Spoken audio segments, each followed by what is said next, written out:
देशाला स्वातंत्र्य मिळालं, पण आपल्याला स्वातंत्र्य मिळालंय का?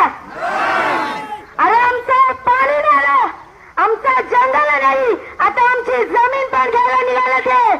मी म्हणाल हा संघर्ष आपल्या सगळ्यांचा आहे, संपूर्ण जुन्नर तालुक्याचा आहे.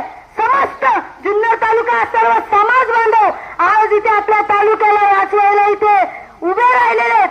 मी म्हणाल आपल्या तालुक्याची शान म्हणजे पश्चिम पट्टा, आदिवासी भाग आपण ज्याला म्हणतो, पण हे लोक एक प्रकल्प करून आपल्या आदिवासींचा, आपल्या जुन्नर तालुक्याचा गळा कापायला निघालेत. आता त्यांना आपल्याला सोडायचं नाही, हा प्रकल्प आपल्याला होऊ द्यायचा नाही. मी म्हणेन आपण सगळ्या गोष्टी विसरून एक आपला तालुका वाचवण्यासाठी आपण इथे सर्वांनी एकत्र लढायचंय.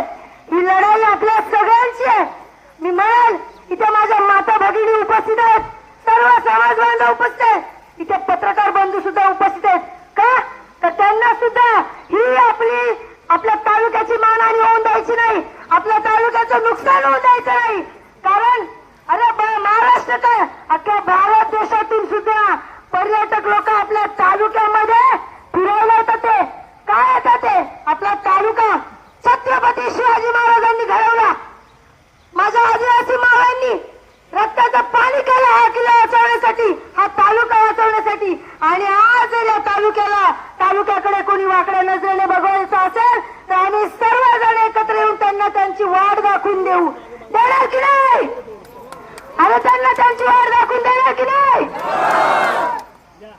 या तमाम माता भगिनींचं मी मनापासून आभार व्यक्त करते, कारण आज तुम्ही आहात म्हणून हा तालुका उभा आहे.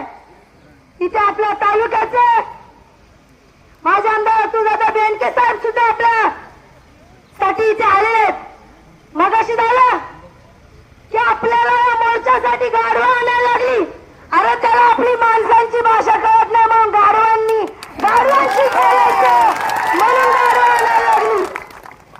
माणसाला माणसाचं बोलणं कळत नाही म्हणून आज त्याची जागा गाढवांनी घेतली. म्हणून तर बघा तरी त्या गाढवांचं म्हणणं पटतं की नाही.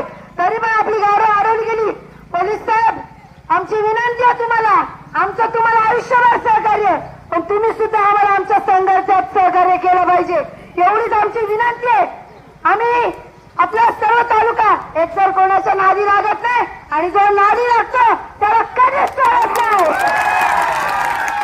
जाता जाता एकच म्हणेल, ही वेळ आताशी सुरुवात आहे, ही फक्त सुरुवात आहे.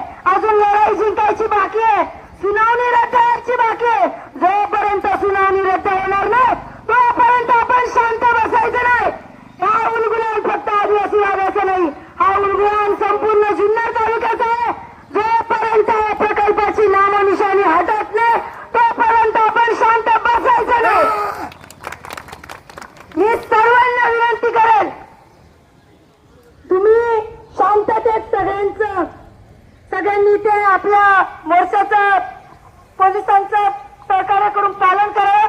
आपण शिस्तीला मोडत नाही, जर कोणी आमच्या शिस्तीत घुसलं तर आम्ही सुद्धा त्याला चांगलंच मोडून काढू शकतो. हा आदिवासी माणसाचा